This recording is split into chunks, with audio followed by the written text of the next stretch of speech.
Capítulo 10.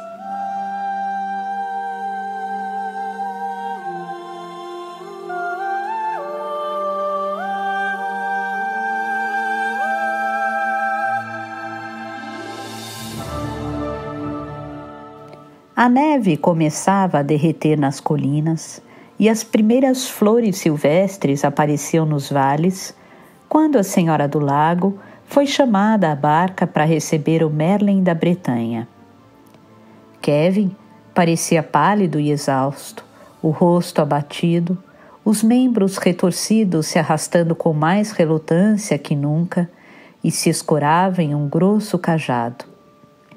Niniane notou, os olhos escondendo a pena que sentia, que ele havia sido forçado a deixar que um serviçal carregasse Minha Senhora e fingiu que não via, sabendo que aquilo deveria ter sido um grande golpe no orgulho do bardo.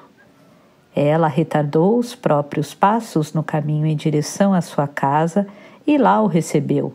Reuniu suas mulheres para avivar o fogo e mandou buscar vinho, do qual ele tomou apenas um gole simbólico e depois se curvou de modo sério em agradecimento. "O que o traz aqui tão cedo no ano, venerável?" perguntou ela. "Veio de Camelot?" Ele fez que não com a cabeça e disse: "Estive lá durante parte do inverno e conversei bastante com os conselheiros de Arthur. Mas no começo da primavera fui para o sul em uma missão até os soldados do tratado. Devo dizer agora, creio, os reinos saxões. E acho que sabe o que vi ali, Niniane. Isso foi coisa de Morgause ou sua?" "Nenhuma das duas.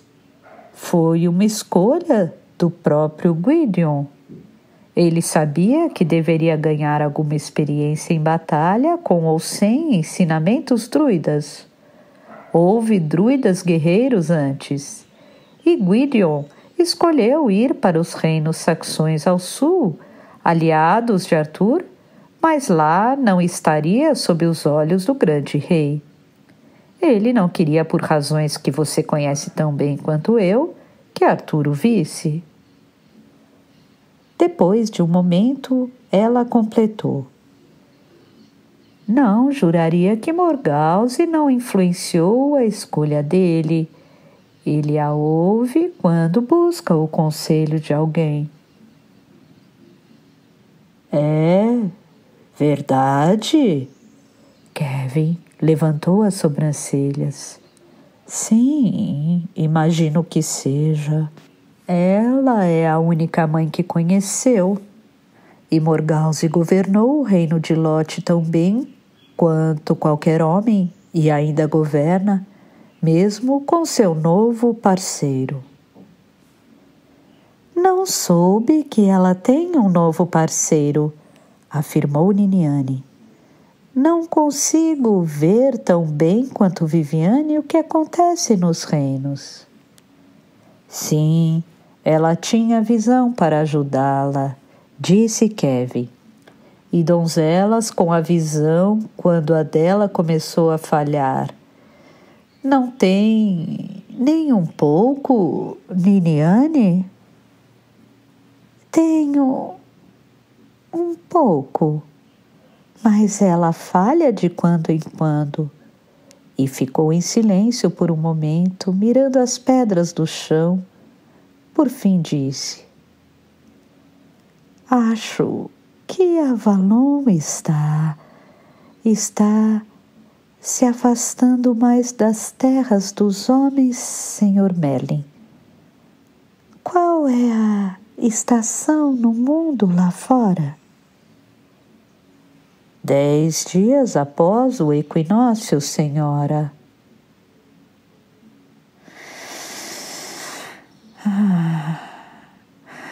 E celebrei a data há apenas 7 dias. É como pensei. As terras estão se afastando. Agora, não mais que poucos dias em cada lua, mas temo que logo estaremos tão longe das marés do sol e da lua quanto o reino das fadas do qual falam. É ainda mais difícil convocar as brumas e sair desta terra. Eu sei, afirmou Kevin, porque acha que vim no reponto da maré? Ele deu um sorriso torto e disse: deveria ficar feliz?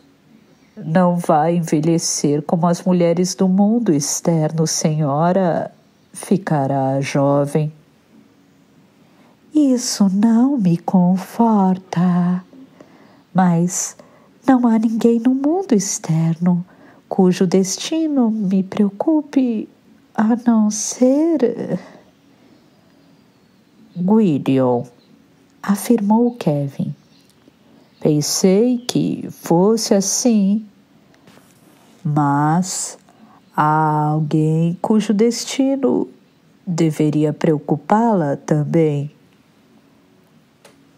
Arthur em seu palácio? Ele renunciou a nós, disse Niniane. E Avalon não dará mais ajuda a ele.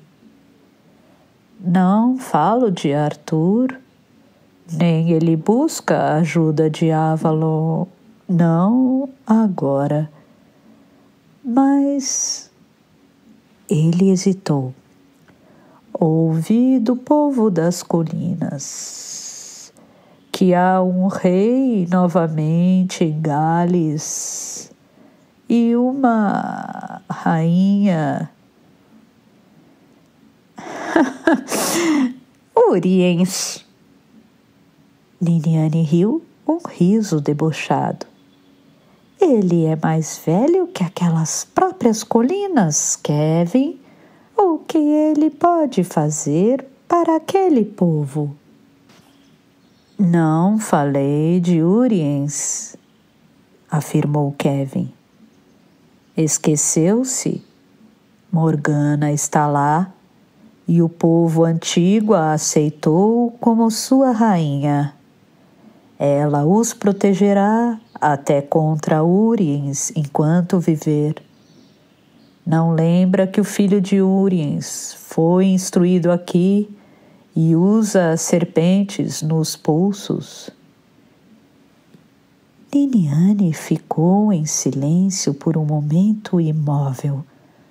Por fim, disse: havia me esquecido disso. Ele não era o filho mais velho, então achei que jamais governaria.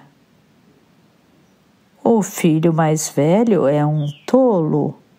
Embora os padres o considerem um bom sucessor de seu pai, do ponto de vista deles, realmente é, respondeu Kevin.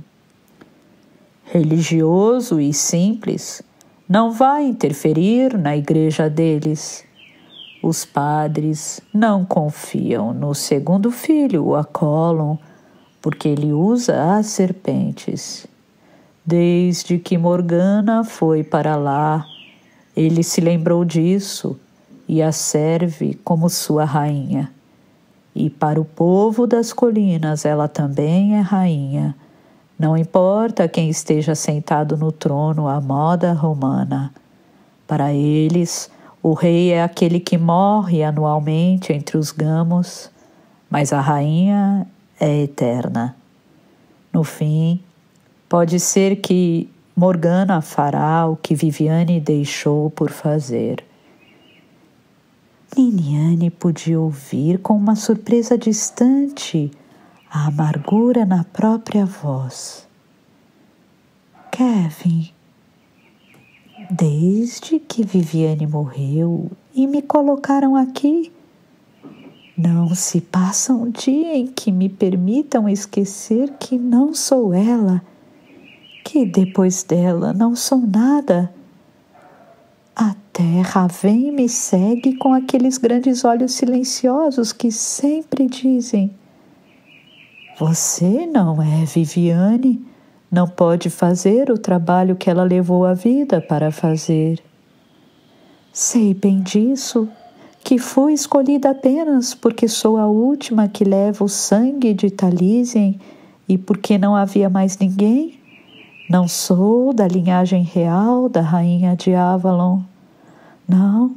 Não sou Viviane e não sou Morgana, mas servi fielmente aqui neste lugar, ainda que jamais tenha buscado isso e que tenha obrigatoriamente herdado o posto por causa do sangue de Talísien. Fui fiel aos meus votos. Isso não é nada para ninguém? Senhora, disse Kevin gentilmente, Viviane era uma sacerdotisa do tipo que não vem a este mundo mais que uma vez em 100 anos, mesmo em Avalon. E o reinado dela foi longo, governou por 39 anos, e poucos de nós se lembram do tempo anterior a ela.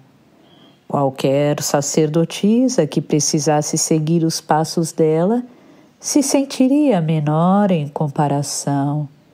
Não há nada pelo que deva se censurar, foi fiel aos seus votos.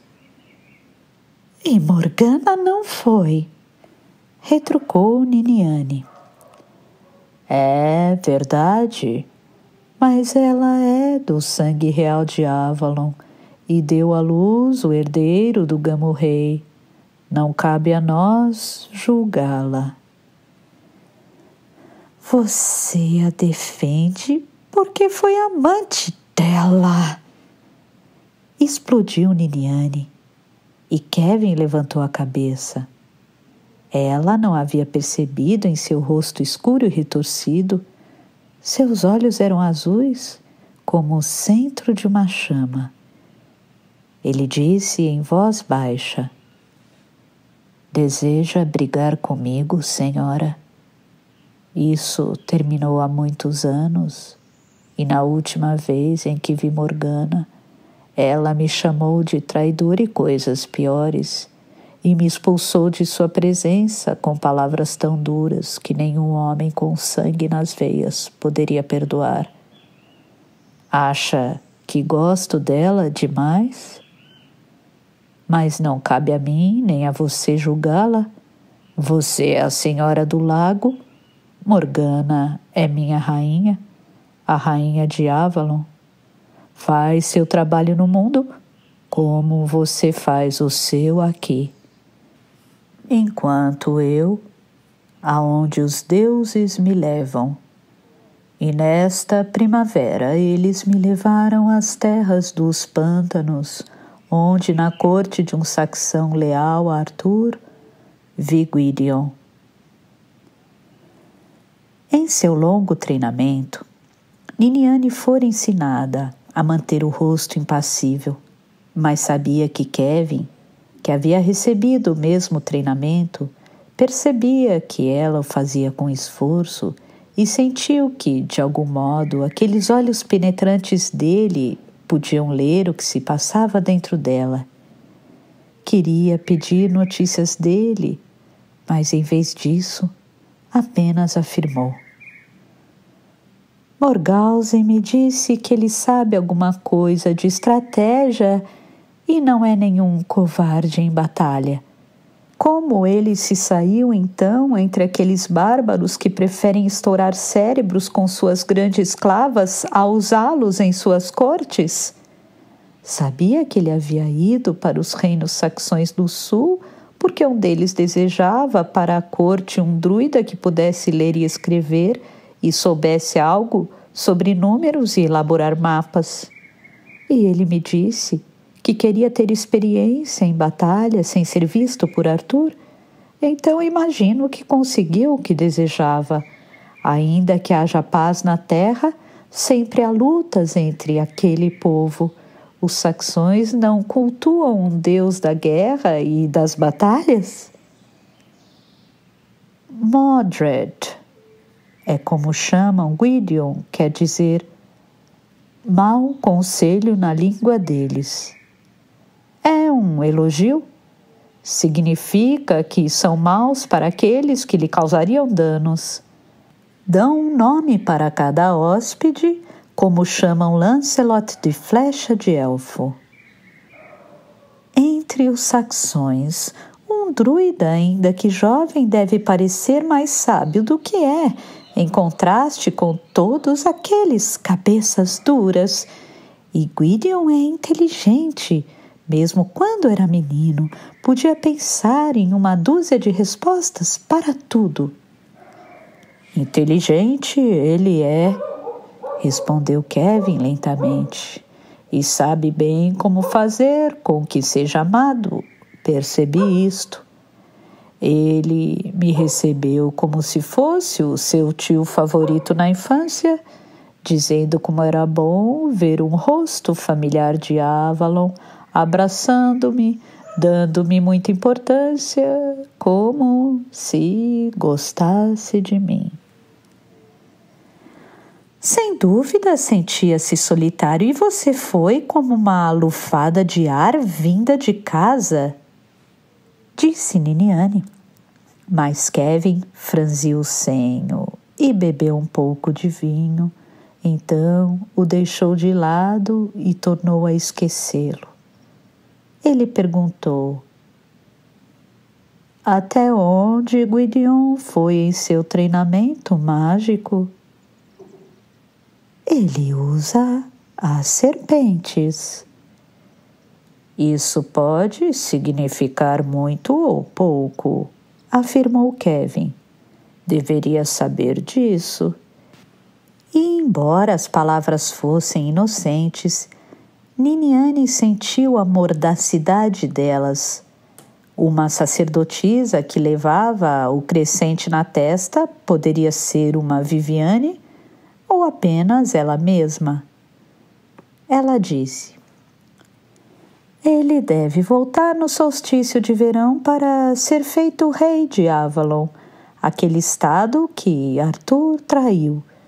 E agora ele é adulto.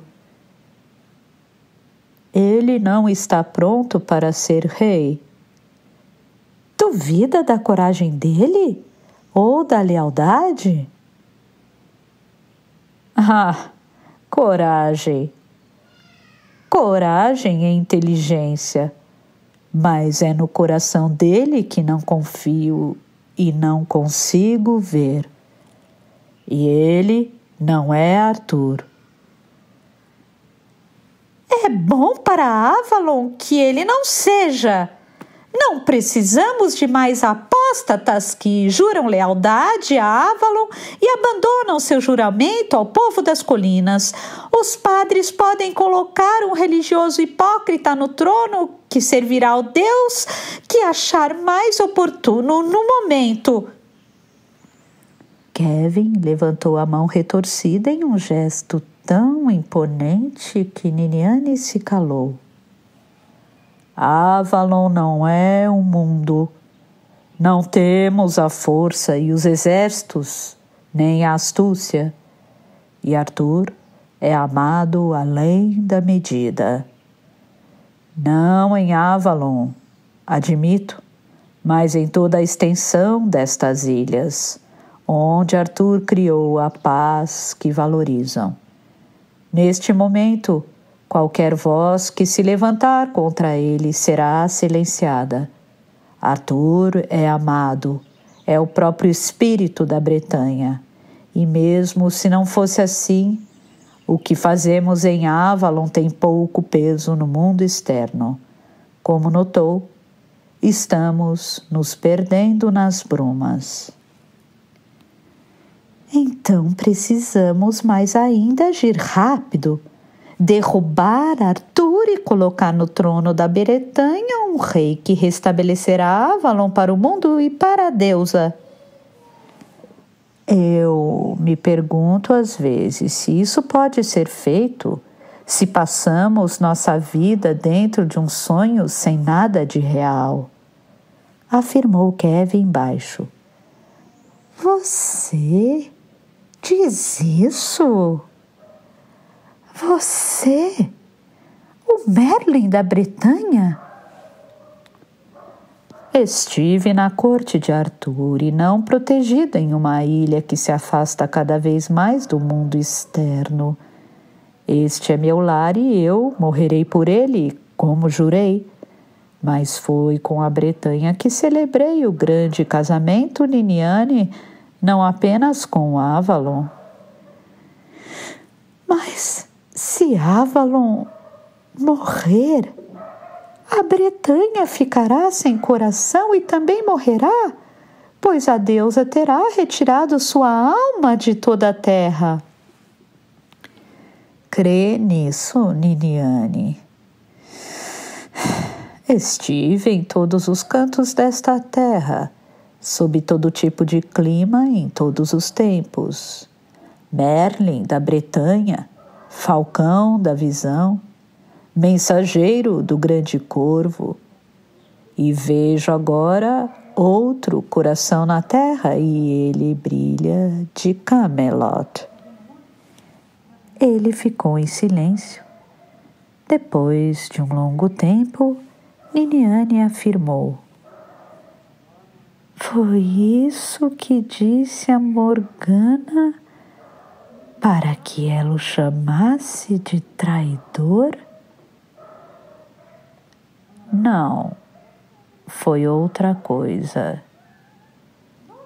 Niniane, não conhecemos os costumes e as vontades dos deuses como pensamos. Eu lhe digo, se tentarmos derrubar Arthur, esta terra cairá em um caos pior que aquele de quando Ambrósio morreu e Uther precisou lutar por sua coroa. Acha que Gwydion pode lutar como Arthur lutou por esta terra? Os companheiros de Arthur se enfileirariam contra qualquer homem que se levantasse contra seu rei e herói. Ele é como um deus para eles e nunca está errado.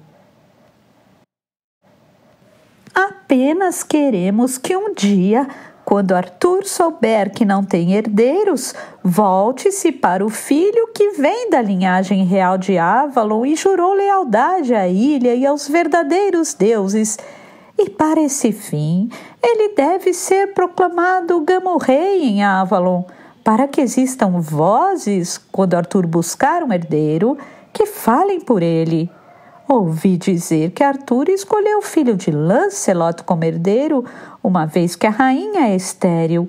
Mas o filho de Lancelot é apenas uma criança pequena e Gwydion já é um homem feito.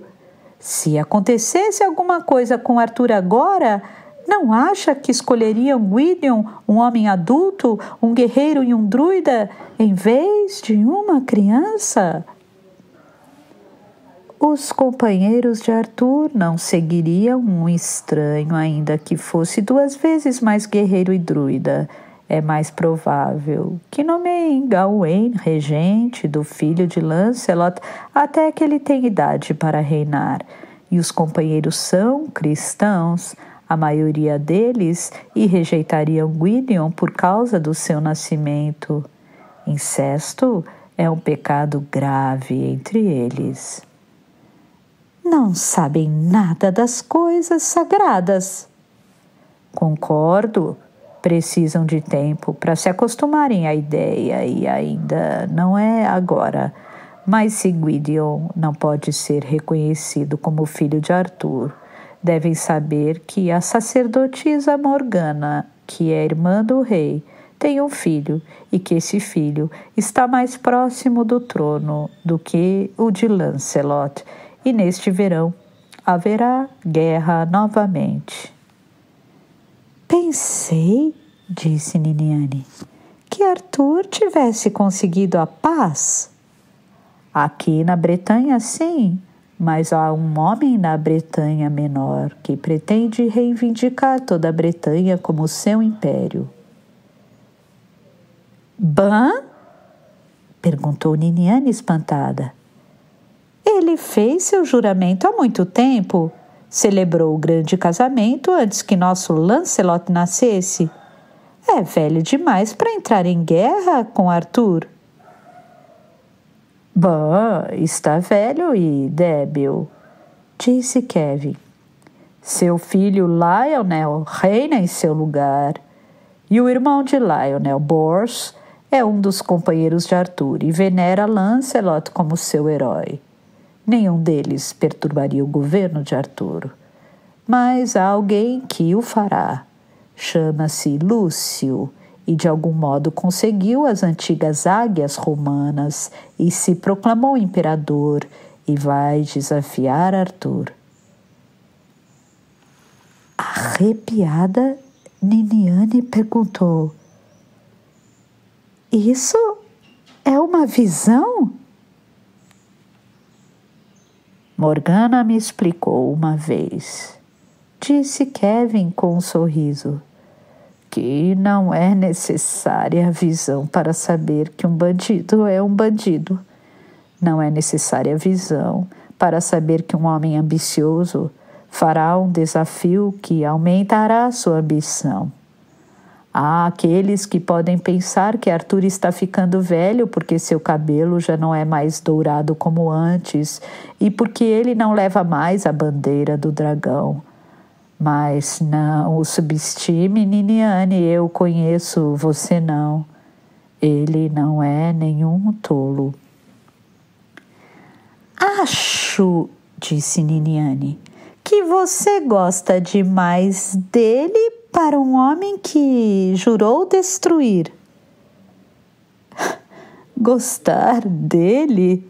Sou Merlin da Bretanha, o mensageiro do grande corvo, e me sento ao lado dele no conselho. Arthur é um homem fácil de ser amado, mas fiz votos à deusa. Acho que minha sanidade depende disso, que sei que o que convém a Avalon deve, ao longo dos anos, convir a Bretanha. Você vê Arthur como inimigo, Niniane. Eu ainda o vejo como o Gamo-rei protegendo sua manada e suas terras. E o que será do Gamo-rei quando o jovem Gamo crescer? Kevin apoiou a cabeça nas mãos. Parecia velho, doente e esgotado. Esse dia ainda não chegou, Niniane. Não tente empurrar Gwydion tão rápido a ponto de causar sua destruição apenas porque ele é seu amante. E ele se levantou e saiu mancando do cômodo sem olhar para trás, deixando Niniane amuada e raivosa. Como esse infeliz sabia disso? E pensou consigo mesma. Não fiz os votos das freiras cristãs. Se escolho levar um homem para minha cama, isso cabe a mim. Mesmo se esse homem fosse meu aluno e apenas um menino quando chegou aqui. Nos primeiros anos, ele havia entrado em seu coração, um menino solitário, perdido e desamparado, sem ninguém para amá-lo, importar-se com ele ou imaginar como ele andava. Morgause foi a única mãe que ele conheceu e fora separado dela também. Como Morgana poderia ter deixado para trás um filho como esse? Inteligente, belo e sábio, e nunca procurar saber como lhe ia ou vir vê-lo com os próprios olhos? Niniane nunca tivera filhos, embora tivesse pensado às vezes que, se voltasse de Beltane com o útero cheio, gostaria de dar uma filha à deusa. Mas isso jamais acontecera e ela nunca se rebelou contra seu destino.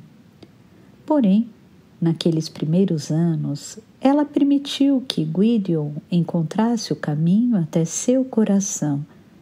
Então, ele se foi, como os homens devem fazer, tendo passado da idade dos ensinamentos das sacerdotisas para ser ensinado entre os druidas, aprender as artes da guerra. Voltou após um ano em Beltane, e Niniane achou que fora por astúcia que ele se aproximara dela no ritual das fogueiras, e ambos se retiraram juntos. Eles, contudo, não se separaram ao final daquela estação.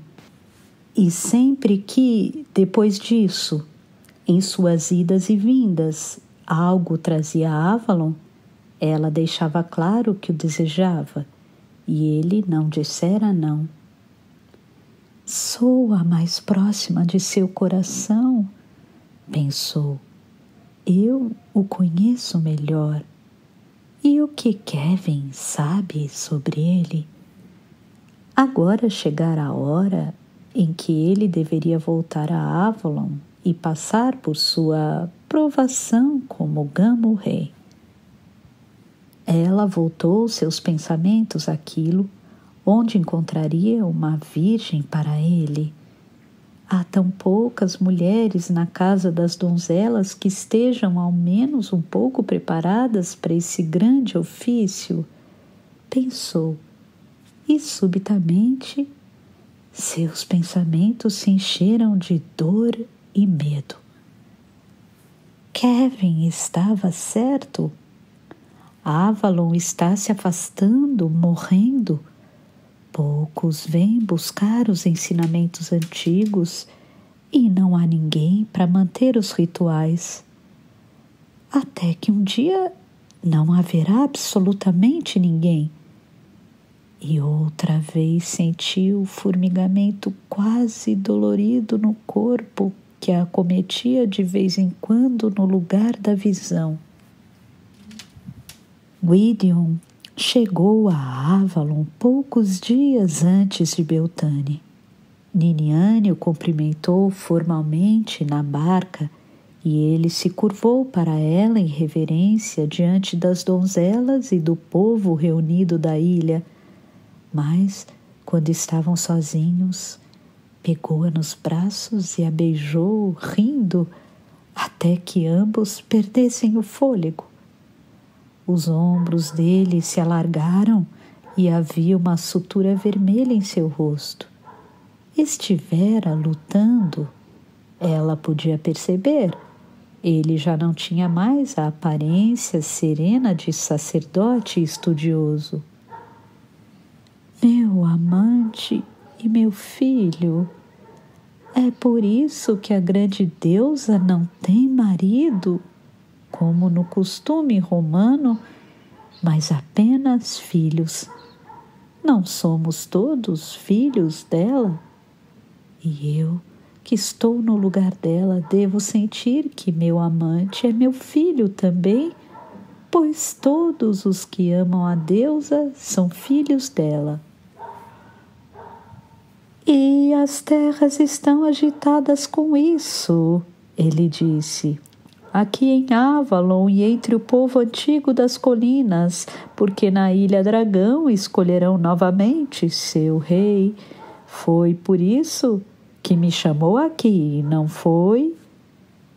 Às vezes ela pensou, ele consegue ser irritante como uma criança arrogante. Não sei, Gwydion, a hora pode não ser adequada e as marés podem não ser propícias. Nem mesmo consigo encontrar nesta casa alguém para fazer o papel de virgem da primavera para você.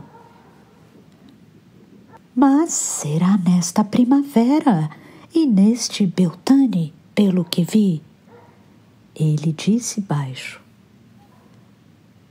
A boca dela se curvou um pouco enquanto disse. Então, viu a sacerdotisa que o receberá no ritual quando tiver conquistado a galhada, supondo que a visão não o leve por engano à morte. Enquanto ele a olhava, ela pensou que o rapaz havia ficado mais belo, o rosto frio e composto, escurecido pela paixão escondida. Vi, Niniane, não sabe que era você? Ela então respondeu, sentindo repentinamente os ossos gelarem. Não sou virgem? Por que zomba de mim, Gwydion?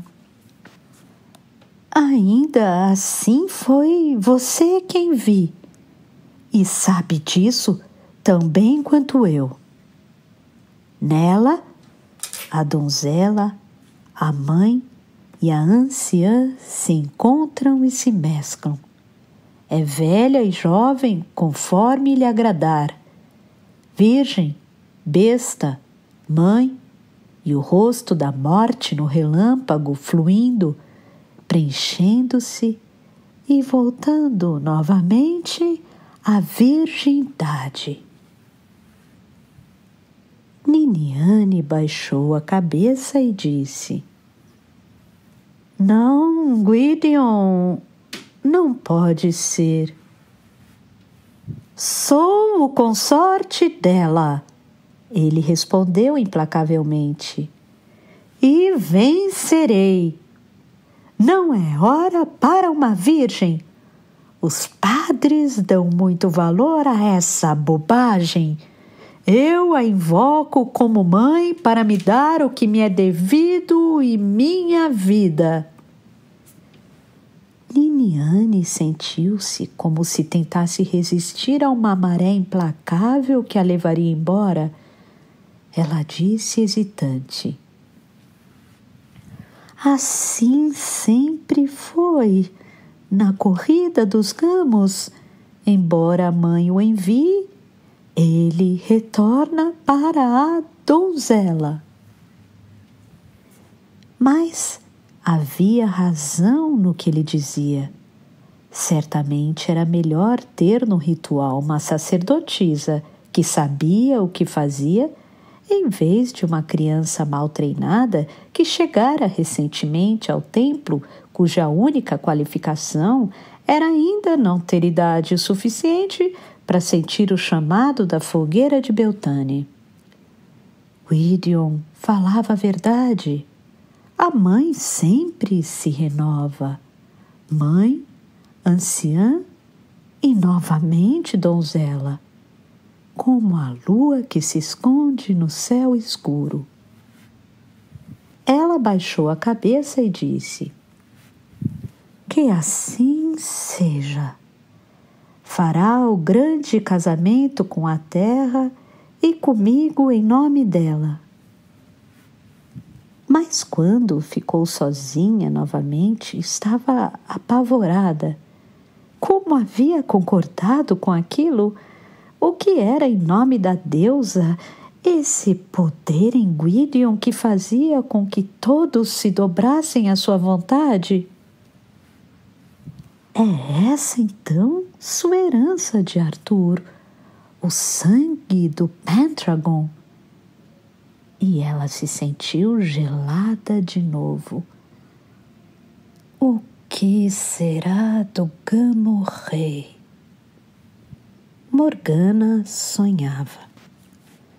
Beltane e os gamos correndo pelas colinas, a vida da floresta percorrendo seu corpo, como se cada parte da mata fosse parte da vida dentro de si mesma.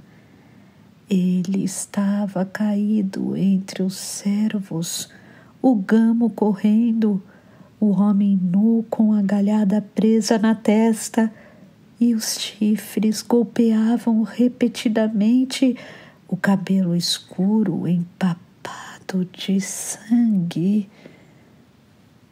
Mas ele ficou de pé, atacando, uma faca brilhando na luz do sol entre as árvores. O Gamo-rei caiu e o som de seus urros enchia a floresta de gritos de desespero. Quando estava na caverna escura e os sinais pintados ali também foram pintados em seu corpo, ela e a caverna eram uma só coisa, e em torno dela as fogueiras de Beltane brilhavam, centelhas subindo para o céu. Havia gosto de sangue fresco em sua boca e agora a entrada da caverna fora sombreada pela galhada. Não deveria ser lua cheia. Ela não deveria ver tão claramente que seu corpo nu não era o de uma virgem, mas que os seios eram suaves, cheios e rosados como ficaram quando seu filho nasceu, quase como se pingassem leite, e certamente sua virgindade fora testada para este ritual. O que lhe diriam?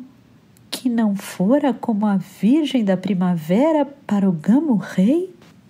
Ele se ajoelhou ao seu lado e ela levantou os braços, recebendo-o no ritual e em seu corpo, mas os olhos dele eram escuros e assombrados. As mãos dele sobre ela eram ternas, frustrantes, brincando com prazer enquanto negavam a ela o rito de poder. Não era Arthur? Não. Esse era Lancelot, Gamo-Rei, que deveria derrubar o velho Gamo, consorte da Virgem da Primavera, mas ele a olhou, os olhos atormentados pela mesma dor que atingia todo o corpo dela por dentro, e disse: gostaria que você não fosse tão parecida com minha mãe, Morgana. Aterrorizada, o coração disparado, Morgana acordou em seu quarto, Uriens dormindo ao seu lado, roncando. Ainda presa da mágica assustadora do sonho, balançou a cabeça em confusão para afastar o terror. Não, Beltane já passou. Havia celebrado o ritual com Acólon, como sabia que faria. Não estivera deitada na caverna esperando pelo Gamo-Rei. E por quê? Perguntou-se. Por que esse sonho com Lancelot deveria vir agora? Por que não sonhara com Acólon, se o tornara sacerdote e senhor de Beltane e seu amante? Por que, depois de tantos anos, a lembrança da recusa e do sacrilégio deveria atingi-la por dentro em sua alma? Ela tentou se recompor para dormir novamente, mas o sono não vinha e permaneceu acordada, abalada, até que o sol fez penetrar os raios do começo do verão em seus aposentos.